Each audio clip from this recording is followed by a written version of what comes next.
Добрый дзень, мяне завуць Швандо Беата, я навучаюся ў 10 класе дзяржаўнай установы адукацыі гімназія з беларускай мовы навучання нумар 23 горада Мінска.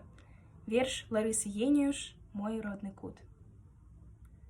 Мой родны кут, мой ціхі дом, дзе ў голлі дрэў аб сцены ніў, пад сумны спеў буйным крылом паўночны вецер звонка біў.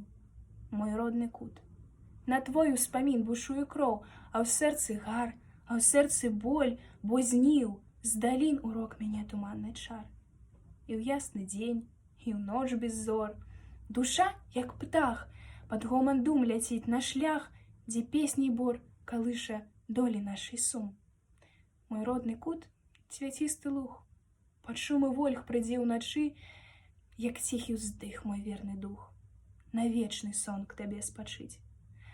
Пад ветру шум, пад буры крос, пад гоман хат. Хто сэрцам жыў вясновы чад, хто ў полі рос, той не пакіне родных ніў.